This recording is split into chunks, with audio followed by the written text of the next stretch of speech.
ଅନୁଗୁଳ जिला पालहड़ा ब्लॉक रजडंग पंचायत रे बीजेपी पक्षर मो माटी मो देश कार्यक्रम रे वीर कुनमुन बंदर उत्सव पालित हो जाइछि।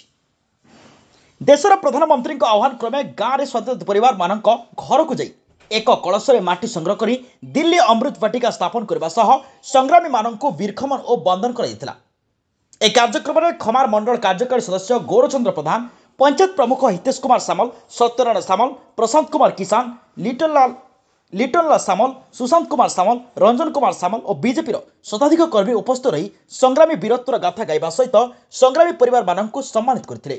बहुत खुशी लगिला। आम गाँव आम प्रत्येक घर माटी संग्रह कलु आउ माटी तो आमर दिल्ली जीव, दिल्ली रे अमृत उद्यान हम एथपाई आम सब आज माटी कलेक्शन कर गर्व अनुभव करुचु आ बहुत खुशी लगिला।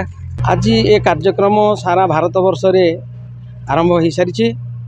पालहड़ा निर्वाचन मंडल आमर पालहड़ार जो 3टी मंडल अच्छी से मंडल आज खमार पंचायत आमर रजडंग पंचायत रु आग आरंभ करा जाइछि।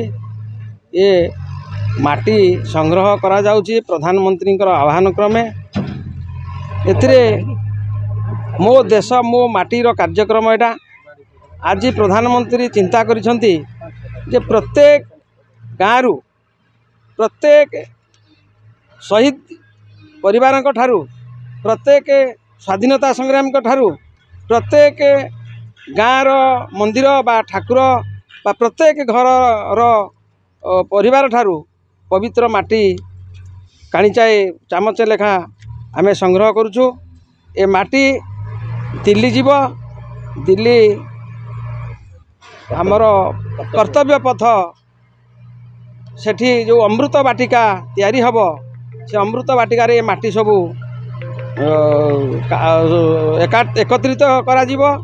से माटी को एकत्रित करी ताहारी उपरे आज भारतर जो माने स्वाधीनता संग्रामी बा जो माने आज देश सैनिक भाई माने जो प्राण बलि देउछंती से शहीद स्तंभ स्थापन हब। यही माटी उपरे से स्तंभ स्थापन हब।